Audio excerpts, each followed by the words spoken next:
All right. First and foremost, I want to start off by saying Barakateh Yahweh, Barakateh Yahweh Shai, Barakateh Yahweh, Barakateh Yahweh Shai, Barakateh Yahweh, Barakateh Yahweh Shai. Call Halal Yahweh, Bahashem Yahweh Shai, Bahashem Rakah Kwadash. Double honors to the apostles of GMS who rule well and who taught me this truth. And shalom to you sincere Akim out there listening, learning, and pushing this truth. And shalom to the few sincere Akwath out there listening and learning as well.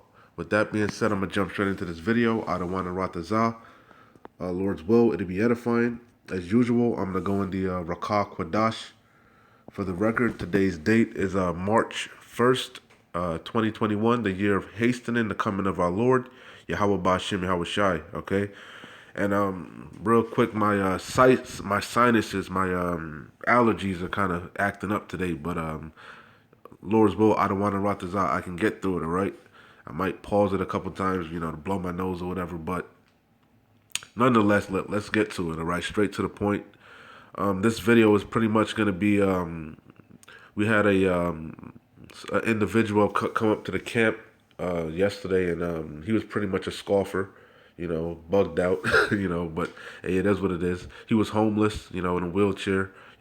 Obviously the Yahweh Shai, was afflicting him. He was in a low estate as we all are, but nonetheless, he was still a Jake, man, and we was talking about that at the end of camp, because that if you go back and watch it, he was there from the beginning. He was just sitting across the street, just I knew he was gonna come over and talk shit. I could just feel it in the spirit. He had a demon on him because he was across the street just sitting listening for a long time, and then he kept easing his way closer and closer, and then finally, I guess the demon jumped on him to come across the street and start to scoff, and mainly he was scoffing at the fact that you know that we were saying that Issachar, you so-called Mexicans, are part of the 12 tribes. Okay, you Latin, the Latin tribes, the Latin kingdom, pretty much the Northern Kingdom, which it also the Northern Kingdom comprises of the North American Indians, Gad, and Reuben as well. Okay, but he was saying, "You're black. They ain't black." I was, we went into that whole spiel. First and foremost, we're not black, so on and so forth. But you could go watch the video if you want. But that's the point. So it was kind of like it was kind of burning my britches because that's a Salakia. Hold on, Salakia. Yeah, Salakia had to blow my nose, but yeah, that's a seducing spirit. That what was really on that brother. Because he is a brother, even though he's a 2/3 of bug out at this particular time. He's still an Israelite, and like I said, we were talking about that at the end of camp. It's better to be him than an Edomite, man, or any other heathen nation. Because at the end of the day, he's gonna be in the kingdom. Okay, whether he makes it on this go around, if he repents, or he has to experience death by pain. At the end of the day, all of Israel is gonna be saved. You understand? So it's better to be him, as bugged out as he was and homeless and in a wheelchair, pissing on himself, sleeping on the ground. Okay, because at the end of at camp, it was quiet. It got quiet after a while after we started going into the scriptures, and letting the Lord speak. And through the Spirit, he calmed down. The demon, the demon was at rest, and he was sleeping at the end of camp, right there, like a baby, in broad daylight. You know what I'm saying?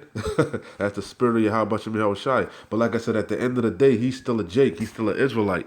And it's better to be him. It's better to be him than an Edomite or another nation, a heathen. You know what I'm saying? But anyway, I digress. Back to the topic at hand. But he had a particular demon that was on him. I knew he had demons on him. Obviously, like I said, you can see it progressing. He kept inching his way closer and closer. And then when he came to the camp, that demon exposed himself. He reared his ugly head. You know what I'm saying? And that's nothing more than it brought to mind. The wiles of the devil, the snares, the traps, the pitfalls, man. They're nothing more than seducing spirits, doctrines of devils, And these are different stumbling blocks that it's nothing new. It's not like the elders say that this has been going on since back in the day. You know, they, as Elder Apostle Gabar would say, all of Israel is not going to come back looking like Shaft. We're not all going to be looking, like Wesley Snipes. Okay, you know, the scriptures talk about the speckled bird. But anyway, there's many seducing spirits, and that's one of them that always seems to rear its ugly head. That's a demon that goes around Israel, man. Disputing the 12 tribes chart. Okay, that's a stumbling block, a snare. And if you don't understand it, hey, that's it's not for you to get. It's simple. Okay, we the hopeful elect, we understand it. It's simple. It's plain to us. Okay, as we brought out in camp, the brothers brought out, there's two houses being rebuilt: the house of David and the house of Saul. Okay, some are meant to get it, and some are not meant to get it. It is what it is. That's the Lord sifting Israel, Yasharallah. You know what I'm saying? So anyway, let's get straight to the scriptures. 1 Timothy chapter 4 verse 1. It says, "Now the Spirit speaketh expressly that in the latter times," and aren't we in the latter times, the end times? Okay, the end days. Okay, we're in these times now, and it's obvious. Okay, it says, "Now the Spirit speaketh," and it's gonna expose these spirits, these people are gonna expose themselves more and more as the doors of mercy close. The doors of mercy close, the more that Yahweh Shem Shai is gonna stir things up and sift more and more. Okay, only the elect are gonna be saved. Only the elect are gonna endure. Okay. It says, "Now the Spirit speaketh expressly that in the latter times some shall depart from the faith, giving heed to seducing spirits and doctrines of devils, speaking lies and hypocrisy, having their conscience seared with a hot iron." And then it gives you some examples of those seducing spirits, i.e., forbidden to marry, commanded to abstain from meats, so on and so forth. Okay. But that's the point that I wanted to bring out, is that in the latter times which we are in now, there's many seducing spirits, there's many doctrines of devils, there's many snares and pitfalls and stumbling blocks, you see, and that's no different. Okay, and it's an old demon, an old spirit, an old vibration that's been going around Israel, Yasharallah, from the beginning. Okay, so this is Isaiah. Let me start at 12. Isaiah 11 and 12. It says, "And he shall set up an ensign for the nations, and he shall assemble the outcasts of Israel," okay, "and gather together the dispersed of Judah." That's both kingdoms, northern and southern kingdom, okay? And he's doing that now, okay? That's what you see happen in the tabernacle of David being rebuilt before your eyes, with these camps, these brothers on the highways and the byways all throughout the four corners of the earth. All the tribes are coming back together. Okay, going back to that stick and becoming one in the Lord's hand, which I have, I believe. Did I get that? I didn't get it. I believe that's Ezekiel, if I'm not mistaken. Ezekiel, I can't remember, 36 or 38, Salakia. But yeah, we're becoming one in the Lord's hand. Okay, with these camps. Okay. So anyway, back in Isaiah 11 and 12, and it says, "And he shall set up an ensign for the nations, and shall assemble the outcasts," okay, "of Israel," Yasharallah, "and gather together the dispersed of Judah from the four corners of the earth. The envy also of Ephraim shall depart, and the adversaries of Judah shall be cut off." Okay, and that enmity, that's part of the curses. Okay, and it's coming off of us now through the power of Yahweh Shem Yahweh Shai, okay, and the Rakal Quadash, and this word, this truth, the proper sound doctrine, the proper understanding of this truth, okay, starting from that we got from our elders, the elders apostles of Great Millstone on down, okay, that gave us this sound doctrine, okay. The envy is departing, man, okay. We understand that we're brothers, we're all under the curses, man, okay, which I'm gonna show you that Issachar, okay, is under the curses just like Jake, man, okay. All of the Israelites are not fucking black, man. First of all, we're not black. We're different shades of brown. And you're going to have Israelites that are going to come back looking like some of the heathen nations, okay? Because their seed, okay, may go back to one of the 12 patriarchs. Well, not may, is, Okay, you're gonna have Israelites that look like some of the heathen nations, i.e., Esau, Edom, Japhet, okay, Ammon, Moab, Ishmael, but they're on their father's side because the man carries the seed. They go back to their lineage goes back to one of the 12 patriarchs of Israel, Yasharallah. And what's so fucking hard to fathom? Okay, and we were scattered. That was part of the curses, man, to the four corners of the earth. Okay, and no matter where we went, the curses overtook us. Okay, you understand? And these curses that are upon us wherever we are, all the tribes, okay, are for what, a sign and a wonder for us to consider. Why are we at the bottom? I even brought out of that brother, okay, what the a barrio with the so-called Latin kingdom living, the hood, the ghetto. I said, what is a barrio? Okay, he said it's the same thing. It's the slum. It's the same thing. We're in the same conditions, okay? Because we're the same people. But Esau Edom did a thing called divide and conquer, okay? He did not only do it against the dark slaves and the light slaves, okay? You see, the so-called dark-skinned slaves and light-skinned slaves. He did it also against the tribes, okay? A prime example of that is on the island of Hispaniola, okay? You got Levi, the so-called Haitians, and Simeon, the so-called Dominicans, brothers on the same island. And you go into the scriptures told you that. That's a sign, that's a prophecy. That's an identifying marker. So we know who we are, man, okay? We know what we believe, okay? We have the truth through the power of Yahweh Bashem Yahushai and the Rakah Quadash, the sound doctrine, the 100% truth, okay? So anyway, let's keep going. It says Isaiah 11 and 13. It says the envy also of Ephraim. Okay, when Ephraim is you so-called Puerto Ricans, right?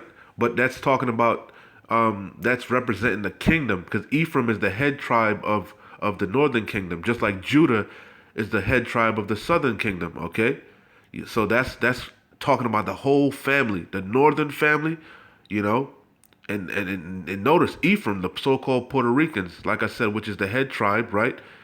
You know, uh, that's a Latin tribe, but also in the northern kingdom you got Gad in there and Reuben. You see what I'm saying? But it still that's a chief. That's a big thing that's amongst the so-called Hispanics and Negroes.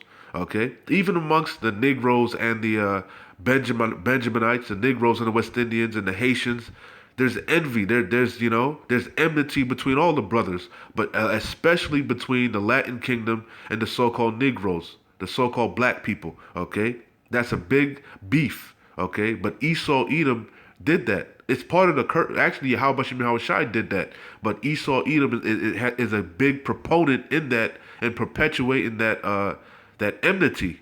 Okay, if you can receive it, but through the power of Yahweh Shai, that's being lifted off of us. That veil, the covering cast, okay, is being removed.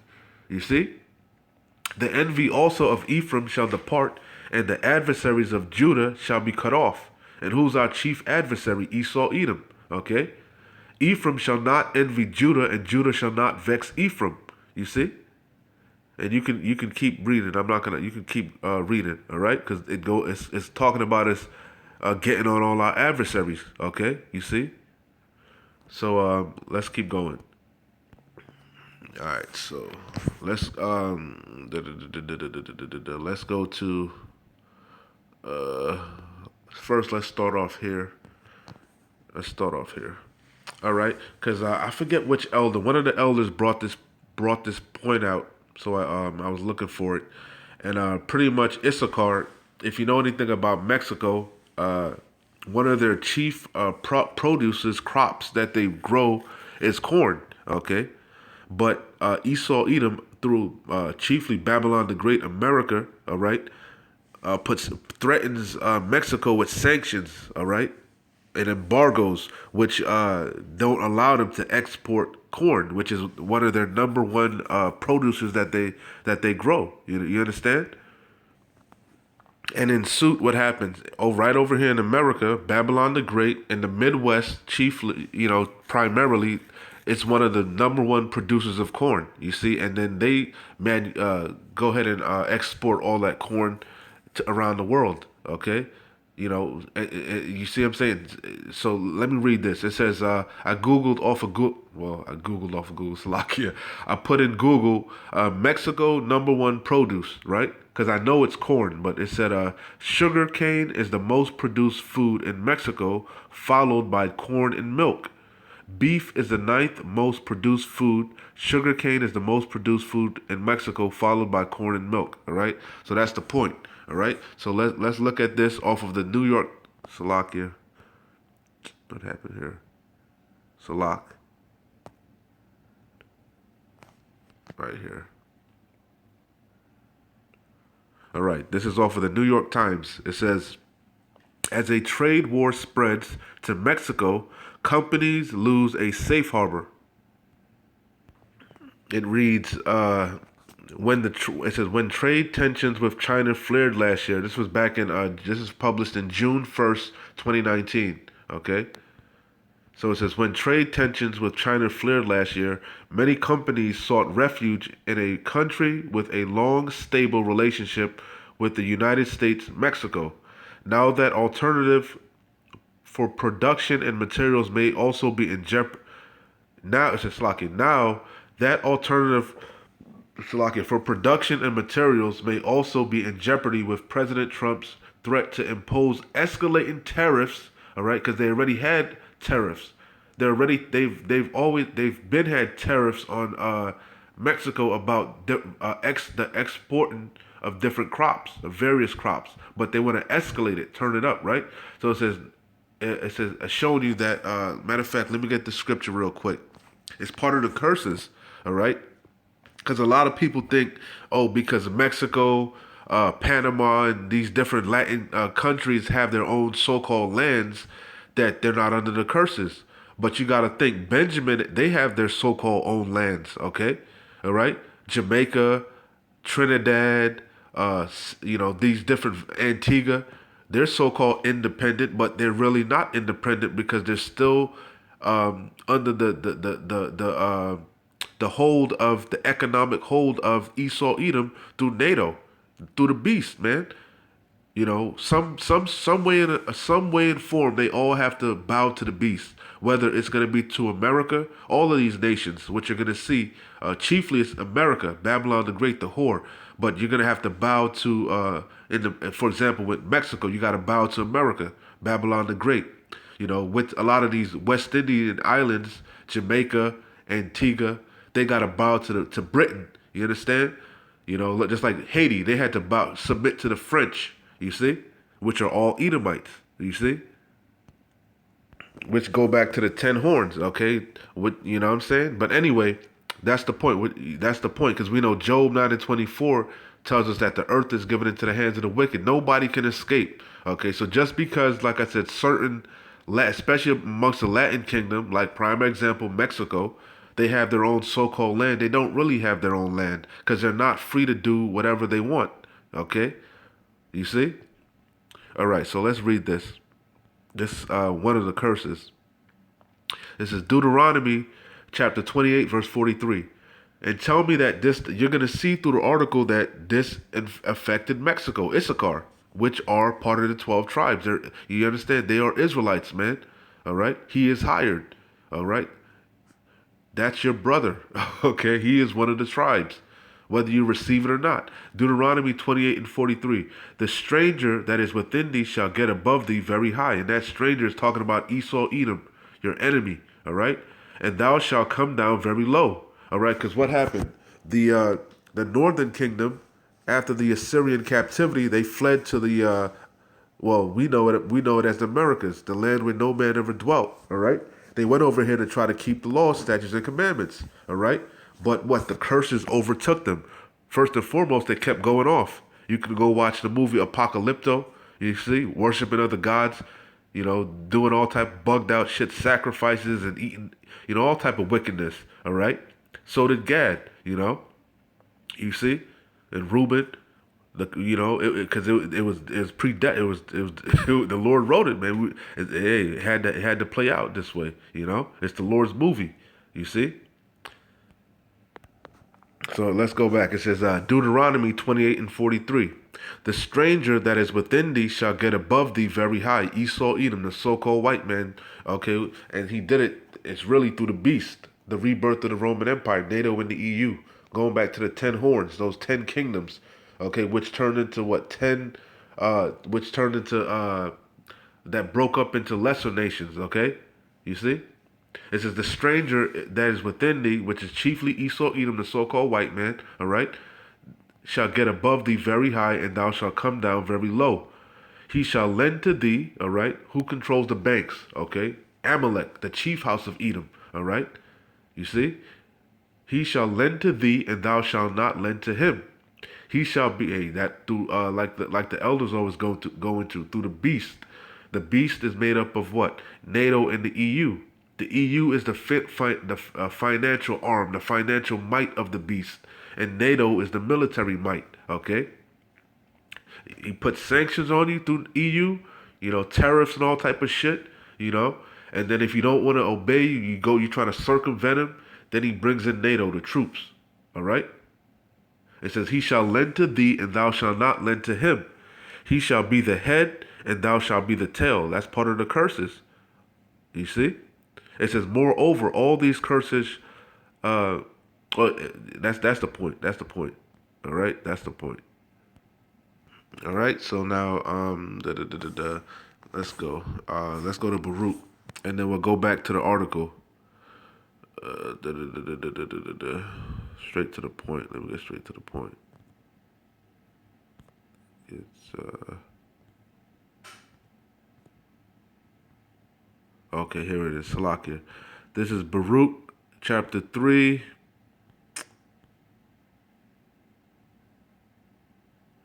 I'll start at 6. Baruch chapter 3, verse 6. I'll start at 5. Baruch chapter 3, verse 5. The main point is going to be in 8. It says, remember not the iniquities of our forefathers, but think upon thy power and thy name now at this. For thou art the Lord our power, Yahweh, and thee, O Lord, will we praise. And for this cause thou hast put thy fear in our hearts, to the intent that we should call upon thy name, Yahweh Bashem Yahweh Shai, and praise thee in our captivity. All right? Because we're yet this day in captivity. Oh, it's going to say it. And for this cause thou hast put thy fear in our hearts, in our mind, our lob, to the intent that we should call upon thy name, Yahweh Bashem Yahweh Shai, and praise thee in our captivity. For we have called to mind all the iniquities of our forefathers that sinned before thee. Behold, it's the main point, behold, we, northern and southern kingdom, all right?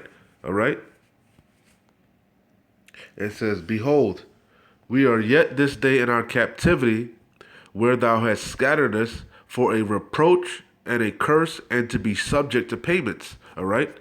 Wherever we're at, we're in captivity. We're being oppressed by Esau, Edom. All right? We're under the beast. We're under the thumb of the beast, NATO and the EU. Okay? You see?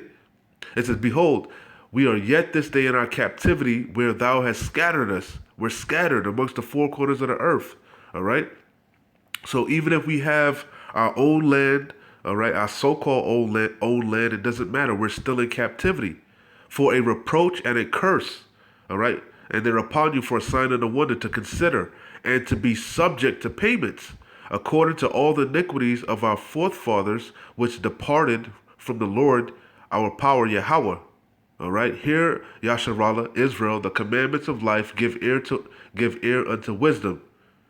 How happeneth it, Israel, Yasharallah, that thou art in thine enemy's land, that thou art waxen old in a strange country, that thou art defiled with the dead. It's like that thou art defiled with the dead. All right? But that's the point. Okay? So let's go back to the article. All right?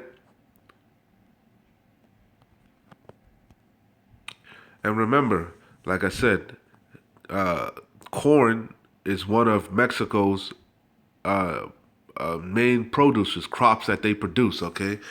All right? Issachar, the Latin kingdom, all right? You so-called Mexicans, all right? You wetbacks, okay? Because that's a proverb and a byword, all right? Spick, wetback, It says that's part of the curses, a sign that you are the people. All right. So going back to the article, it says in the short term, the tariffs that would mean. Suck it. Let me go back up a little bit. It says now that alternative for production and materials may also be in jeopardy with President Trump's threat to impose escalating tariffs on imports from Mexico aimed at forcing action on illegal immigration. It says in the short term, the tariffs would mean lower profits for American importers and higher prices for American consumers on everything from avocados to Volkswagens. In the long run, they could force companies to reconsider the continent spanning supply chains that have made North America one of the world's most interconnected economies. That disruption, experts warn, could be far more damaging to the United States economy than the cost of the tariffs themselves.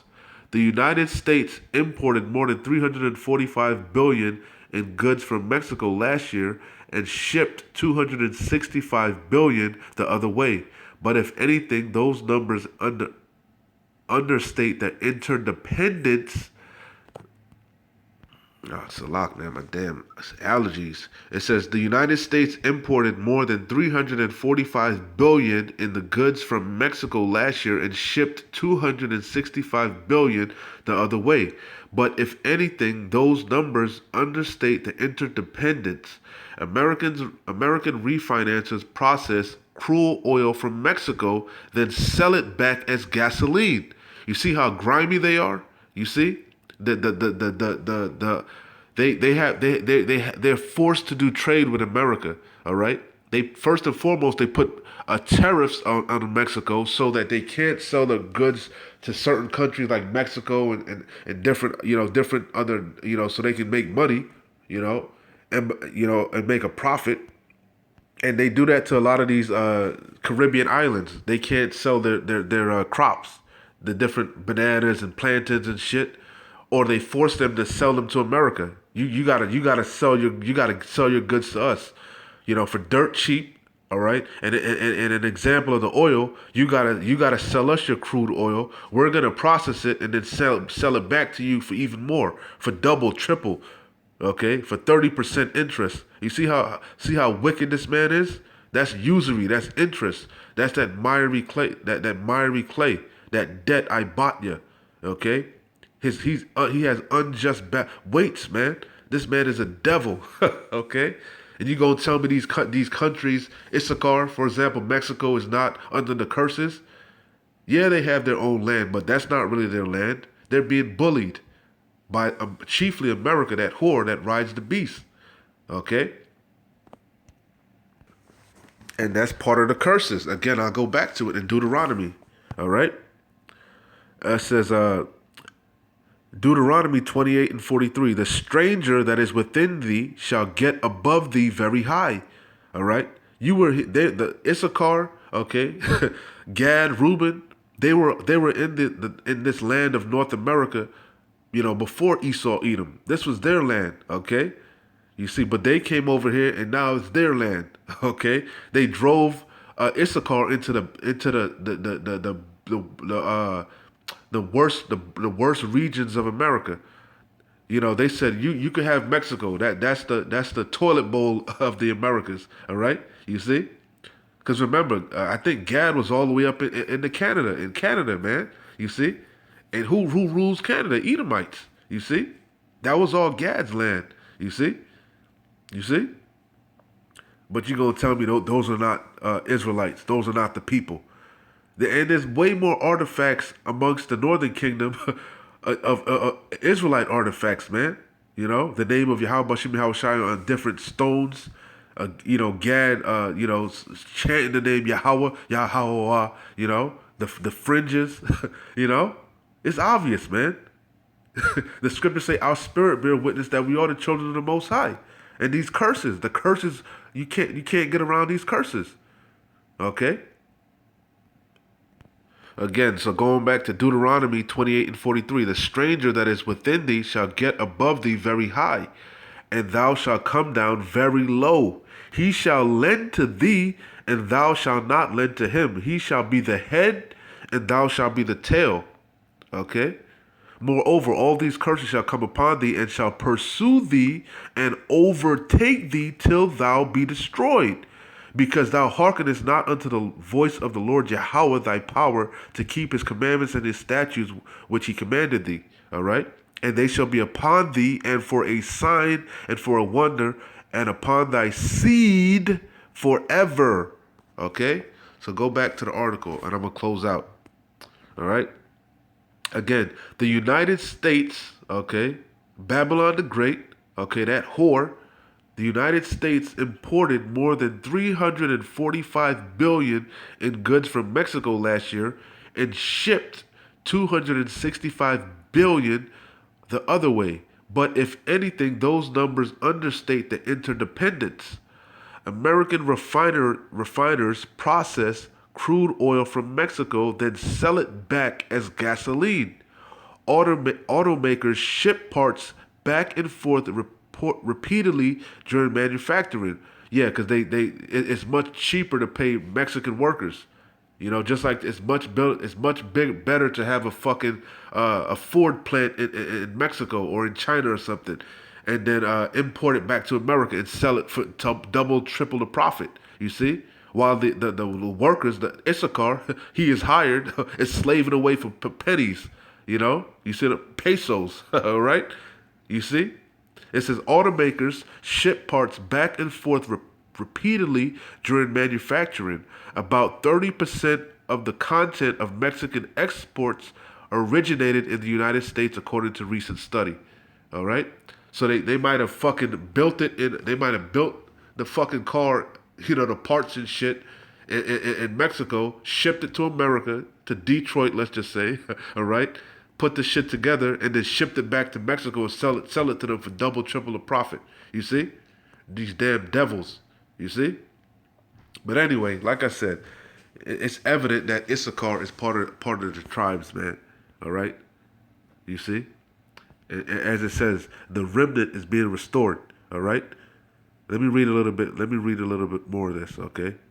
Salakia. I'm going to close out with this, all right? Let's see.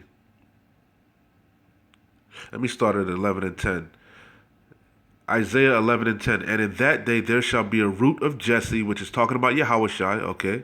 Because for you Old Testament Israelites that say Yahushai is not in the, prophesied about or spoken about in the Old Testament, all right? Yahushai is that root of Jesse, okay? That rock, all right? You know, the intercessor, the go-between, our big brother. Isaiah 11 and 10. And in that day, and we're in that day now, okay, we're in these times. And in that day there shall be a root of Jesse, which shall stand for an ensign of the people. All right, who are the people? Yasharallah, Israel. To it shall the Gentiles seek, and his rest shall be glorious. And the Gentiles are talking about the Israelite foreigners, the ones that are scattered, which is going to go into. All right, like it says, the restored remnant, the dispersed. All right. As it said, is he going to go amongst and dispersed amongst the Gentiles? You see? Talking about Israelite foreigners, Israelites that are, whose seed go back to the 12 tribes, all right? Their lineage goes back to the patriarchs, one of the 12 patriarchs on their father's side, but are in these various heathen lands, okay? Wherever they may be, taking on the customs of the heathens, all right? I.e. being Hellenist, Hellenized. That's an example of that, all right? It says, and it shall come to pass in that day that the Lord shall set his hand again the second time to recover the remnant, all right, of his people, which shall be left from Assyria and from Egypt and from Pathros and from Cush and from Elam and from Shinar and from Hamath and from the islands of the sea. And he shall set up an ensign for the nations and shall assemble the outcasts of Israel and gather together the dispersed of Judah from the four corners of the earth. The envy also of Ephraim shall depart, and the adversaries of Judah shall be cut off. Ephraim shall not envy Judah, and Judah shall not vex Ephraim. But they shall fly upon the shoulders of the Philistines toward the west, and they shall spoil them of the east together, and they shall lay their hand upon Edom, our chief adversary, and Moab, the Lord's washpot, and the children of Ammon shall obey them. Okay? I'm going to close it out there. All right? So I don't want to Ratazah. That was edifying. All right? Salakia, like I said again, my allergies is killing me, but the words still got to go out, man. No excuses. All right? Like I always say, keep pushing. We're close. Shalom. Wa abad babal.